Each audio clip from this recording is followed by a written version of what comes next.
अस्सलामुअलैकुम मां का नगाज मसलो मम्मी को जैसा सभी को ना तो फिजिक्स सेकंड ईयर चैप्टर के अंदर और पता तो मैग्नेटिक फील्ड आज पोइ लेक्चर में असा ने डिस्कस करे आया से पोइ लेक्चर में असा रेडियस जो फार्मूला डिस्कस करे आया से टाइम पीरियड जो फार्मूला डिस्कस करे आया से उन के अलावा यूनिफॉर्म मैग्नेटिक फील्ड में कीअं प्रॉब्लम अची सके तो वो डिस्कस करे आया से उन में यो असा डिस्कस करे आया से जे एंगल छा हुजे उहा हुजे 0 डिग्री हुजे एंगल 0 डिग्री यानी ये थी वेंदी मैग्नेटिक फील्ड ठीक है मैग्नेटिक फील्ड हेड़ तरफ हुजे वेलोसिटी जेका हुजे वेलोसिटी उहा हेड़ तरफ हुजे ये छा थी पैरेलल थी त पो फोर्स अप्लाई थींदो त असां जे नाते फोर्स अप्लाई न थींदो पैरेलल में असां पढ़ियासीं फोर्स खत्म थी वेंदो आहे ठीक आहे पर जेकॾहिं एंगल जेका आहे 180 डिग्री हुजे 180 डिग्री यानी कहिड़ी तरह हूंदी जेकॾहिं हीअं वञे थी मैग्नेटिक फील्ड ईअं आहे त जेका वेलोसिटी हूंदी उहा अहिड़ी तरह हूंदी तॾहिं बि फोर्स अप्लाई न थींदो एंटी पैरेलल में फोर्स अप्लाई न थींदो ठीकु आहे ऐं उन खां अलावा जेकॾहिं एंगल 90 आहे ठीकु आहे एंगल 90 आहे असां पढ़ी आयासीं त जेका एंगल 90 हूंदी त यानी अहिड़ी तरह हीअ हूंदी मैग्नेटिक फील्ड ऐं हीअ हूंदी वेलोसिटी ठीकु आहे त हिते फोर्स छा हूंदो मैक्सिमम हूंदो 1 माना sin 90 = 1 पर जेकॾहिं एंगल ॿी कंहिं डिग्री ते आहे मतिलबु मुख़्तलिफ़ आहे कीअं यानी हीअ हुजे मैग्नेटिक फील्ड ऐं अहिड़ी तरह हुजे वेलोसिटी त पोइ छा थींदो पोइ असां छा कंदासीं पोइ हिन जा असां छा ठाहींदासीं कंपोनेंट ठाहींदासीं ही y वारो कंपोनेंट ऐं ही x वारो कंपोनेंट हाणे एंगल जंहिं पासे ॾांहुं खणूं था त असां लिखंदासीं v cos थीटा तव्हांखे ख़बर आहे ऐं जंहिं पासे एंगल न आहे त असां लिखंदासीं v sin थीटा हिन में इहो जेका एंगल 90 आहे इन में जेको रेडियस जो फार्मूलो थो थिए उहो थो थिए mv अपान qb ठीकु आहे अहिड़ी तरह रेडियस जो फार्मूलो ऐं टाइम पीरियड जेको फार्मूलो थो थिए उहो थो थिए 2πm अपान qb ठीकु आहे पर हिते छा थींदो हाणे हिते मुख़्तलिफ़ थींदो हिते थींदो mv साइन में असांजो कमु आहे न कासो जो कमु न आहे साइन थीटा जो स्क्वायर अपान आर हाणे इन खे बराबर कंदासीं ये फोर्स जो कहिड़ो फार्मूलो थींदो QVB साइन थीटा असां वन तॾहिं था खणूं असां न पिया लिखूं जॾहिं असां ख़बर आहे एंगल 90 पर हिते एंगल छा आहे ॿी का एंगल आहे इन करे साइन थीटा असां हिते खणंदासीं साइन थीटा हाणे ॾिसो कहिड़ा कहिड़ा कैंसिल थी सघनि था यानी v कैंसिल थींदी साइन थीटा कैंसिल थींदी हिननि जो स्क्वायर आहे यानी हिननि जो स्क्वायर कैंसिल थी वेंदो यानी छा बचंदो रेडियस जो फार्मूला कीअं थींदो रेडियस जो फार्मूला थींदो mv sin theta upon qb हाणे इहो छा में रेडियस जो फार्मूला थींदो इहो हेलिकल पाथ में थींदो हेलिकल पाथ हाणे तव्हांखे ख़बर आहे जेको 90 डिग्री वारो हो उहो कीअं पियो थिए सर्कुलर पाथ में पियो थिए अहिड़ी तरह सर्कुलर पाथ में पियो थिए पर ही कीअं थींदो ही सर्कुलर पाथ में त थींदो पर ही सर्कल सां गॾोगॾु ही अॻिते हलंदो वेंदो यानी अहिड़ी तरह हे थींदो हलंदो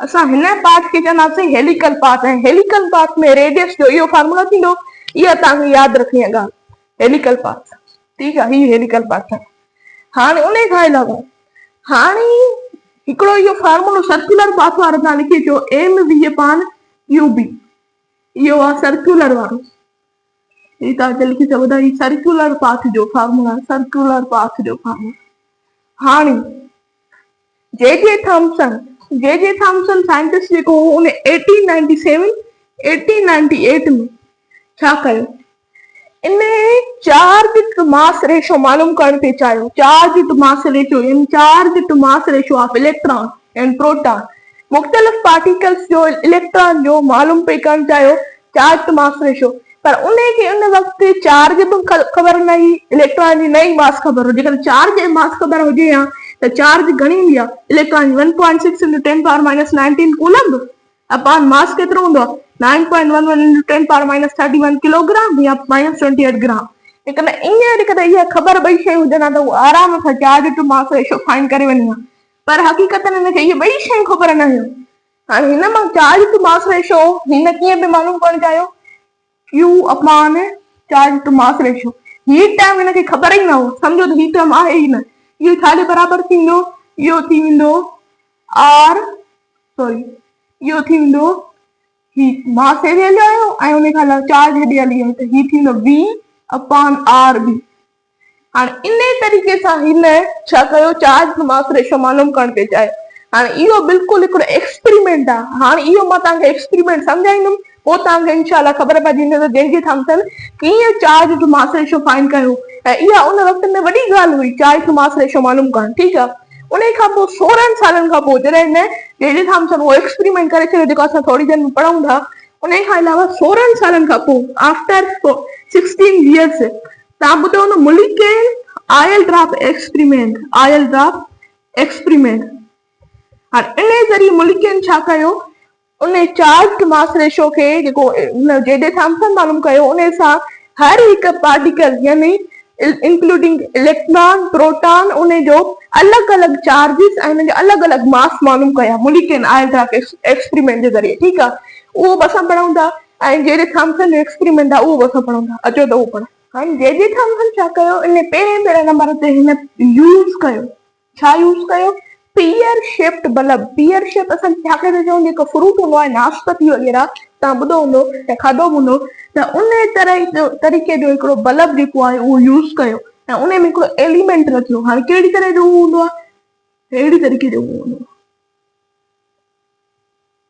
ठीकु आहे। अहिड़ी तरीक़े जो हुन बल्ब यूज़ कयो, इन में हिकिड़ो एलिमेंट हुन रखियो, एलिमेंट रखो यानी अहिड़े तरीक़े सां हिकिड़ो एलिमेंट रखियो। ठीकु आहे। एलिमेंट रखियो ऐं उन खां अलावा हिन मां हिन हितां नेगेटिव चार्ज रखियो, नेगेटिव चार्ज प्लेट, हेॾां पॉजिटिव चार्ज प्लेट रखियो। हाणे हिन एलिमेंट खे छा कयो, गरम कयो, हॉट कयो। जॾहिं हिनखे हीट ॾिनी त हिन मां छा थिया, इलेक्ट्रॉन ॿाहिरि निकिरणु शुरू थिया। ठीकु आहे।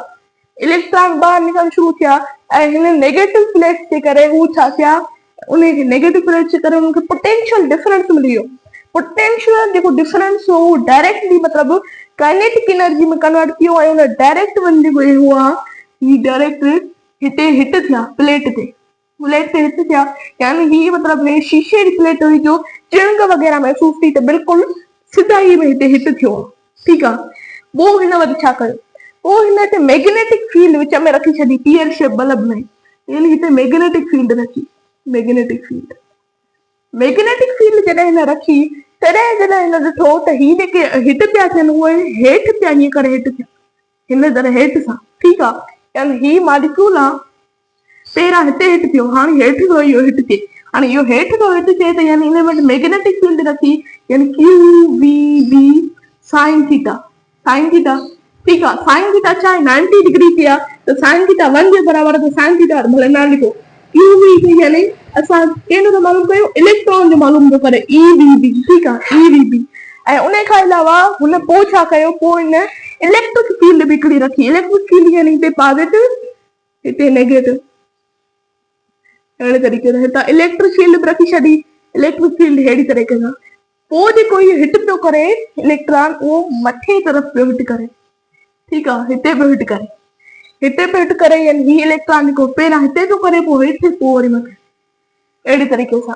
ऐं उन खां अलावा हिते छा थींदो, हिते जेका इलेक्ट्रिक फील्ड हिन रखी आहे यानी क्यू ई, क्यू ई यानी इलेक्ट्रॉन जो मास आहे त ई असां क्यू ई जॻह ते छा रखूं, ई ई। ठीकु आहे। इलेक्ट्रिक फील्ड ई ई, अहिड़े तरीक़े सां। ऐं उन खां अलावा पोइ छा पियो थिए, पोइ ही केॾी महिल हेठि पियो हिट करे मैग्नेटिक फील्ड जे करे, वरी इलेक्ट्रिक फील्ड जे करे मथे पियो हिट करे, पोइ हिन इलेक्ट्रिक फील्ड खे ऐं मैग्नेटिक फील्ड खे एडजस्ट करे रखियो, एडजस्ट करे रखियो। जेतिरी हेठि हुई ओतिरी मतिलबु इलेक्ट्रिक फील्ड ओतिरी मैग्नेटिक फील्ड, यानी बिल्कुलु पोइ न्यूट्रल तरीक़े सां ही ॿई कैंसिल थी वञनि त ही सिधाई में हिट पियो करे। त पोइ तव्हां बराबरि करे सघो था रेशो खे, यानी क्यू ई जी जॻह ते असां छा था रखूं, ई ई था रखूं। Electric field is equal to E v B. हाणे जेको आहे, ठीकु आहे, इहो थी वियो। हाणे ई में कैंसिल थी वियो। हाणे हिते कहिड़ो फार्मूला थी वियो, हिते थी वियो E is equal to v is equal to, यानी वेलोसिटी छा जे बराबरि थी वई, electric field upon magnetic field. ऐं अहिड़े क़िस्म जा क्वेश्चन एग्ज़ाम में या एंट्री टेस्ट में ईंदा अथव। कहिड़े क़िस्म जा, त चइनि त हिकु दफ़ो एंट्री टेस्ट में त ratio of electric field and magnetic field when it is equal to velocity, त पोइ हिन जो डायमेंशन छा थींदो, त जॾहिं वेलोसिटी जे बराबरि आहे हिननि जो रेशियो, त पोइ वेलोसिटी जो डायमेंशन एल टी माइनस 1, त हिननि जो डायमेंशन इहो साॻियो ई थींदो। ठीकु आहे। अहिड़े क़िस्म जा वरी ॿियो हिकिड़ो सवाल अची चुको आहे, त मतलब त जेको जेडे थॉम्सन जो एक्सपेरिमेंट करायो बल्ब वारो, त उन में जेका इलेक्ट्रिक फील्ड हुई ऐं मैग्नेटिक फील्ड, उहो मतलब केतिरो रेशो, त उन में ऑप्शन नंबर जेको कहिड़ो हो उन में लिखियलु इक्वल, त इक्वल खे तव्हांखे टिक करिणो आहे, यानी हुन एडजस्ट करे इक्वल करे रखियो, ठीकु आहे, रेशो इक्वल करे रेशो रखो, ठीकु आहे। इन खां पोइ हाणे जेको फार्मूला असां ठाहियासीं, यानी एसी जो वैल्यू हिते तव्हां पुट कयो, चार्ज टू मास रेशो छा थियो, इलेक्ट्रॉन जो वेलोसिटी जो थींदो electron electric field upon B जो स्क्वायर ऐं आर। हाणे तव्हां ॾिसो त जेडे थॉम्सन खे इलेक्ट्रिक फील्ड ऐं मैग्नेटिक फील्ड ख़बर हुई, छाकाणि त हुन पंहिंजी मर्ज़ी ते इलेक्ट्रिक फील्ड बि रखी हुई, मैग्नेटिक फील्ड बि रखी, यानी हिननि ॿिन्ही शयुनि जे बारे में ख़बर हुई। रेडियस कंहिं बि क़िस्म जो सर्किल मिलियल हुजे त रेडियस मालूम कनि त चपटन वॼाइण जेतिरो कमु आहे, ठीकु आहे। कीअं त उन क़िस्म जा जेके साइंटिस्ट हूंदा आहिनि, ठीकु आहे, त उन वटि अहिड़ा क़िस्म जा इंस्ट्रूमेंट हूंदा आहिनि, जीअं फीट वग़ैरह थी वई, त उन तरीक़े सां हीअ रेडियस आराम सां मालूम करे थो सघे। त रेडियस मालूम करे वेंदो, इलेक्ट्रिक फील्ड मैग्नेटिक फील्ड हिन ख़बर हुई त चार्ज टू मास रेशो ई मालूम करे, ऐं जेको चार्ज टू मास रेशो न मालूम कयो उहो हो 1.78 into 10 power 11 कोलम इंटू केजी। इहो चार्ज टू मास रेशो जॾहिं हिन मालूम कयो त इहा उन दौर जी तमामु वॾी ॻाल्हि हुई। उन खां पोइ 16 सालनि खां पोइ आफ्टर 16 years उन खां पोइ जेको मुल्किन आयल ड्रॉप एक्सपेरिमेंट थियो, उन हिन अलॻि अलॻि मुख़्तलिफ़ क़िस्म जा पार्टिकल्स जो एंड इलेक्ट्रॉन प्रोटॉन जो हिन छा कयो, अलॻि अलॻि चार्ज ऐं अलॻि अलॻि मास मालूम कयो, ठीकु आहे। हाणे पर जे थॉम्सन हिन में चयो त जेको इलेक्ट्रॉन आहे, इलेक्ट्रॉन उन जो जेको बि रेशो थिए थो, चार्ज टू मास रेशो, उहो सभिनी स्टेट में साॻियो ई थींदो, यानी लिक्विड में बि इहो थींदो, सॉलिड में बि इहो थींदो, गैस में बि इहो थींदो। पर जेके ॿिया पार्टिकल्स थी था वञनि, हीलियम, सोडियम, लिथियम वग़ैरह, इन्हनि जो जेको थींदो स्टेट साॻियो न थींदो, यानी से जेके सॉलिड में हूंदा उहे लिक्विड में न हूंदा, ठीकु आहे। चार्ज टू मास रेशो इहा ॻाल्हि थी वई। त पोइ मुल्किन कीअं हिन मालूम कयो charge to mass ratio of electron upon mass, त हिन मास कीअं मालूम कयो, इलेक्ट्रॉन अपॉन मास, यानी चार्ज कीअं मालूम कई 1.78 into 10 power 11। त अहिड़ी तरीक़े सां ही मास मालूम कंदो वियो, जेको मास छा अची वियो इलेक्ट्रॉन जो 9.11 into 10 power -31 किलोग्राम और 9.11 into 10 power -28 ग्राम, इहो मास थियो इलेक्ट्रॉन जो, ठीकु आहे। अॼु जे लेक्चर में एतिरो ई। जेकॾहिं मुंहिंजो तव्हांखे लेक्चर पसंदि आहे त मुंहिंजे लेक्चर खे ज़रूरु लाइक कयो, उन चैनल खे ज़रूरु सब्सक्राइब कयो। अल्लाह हाफ़िज़।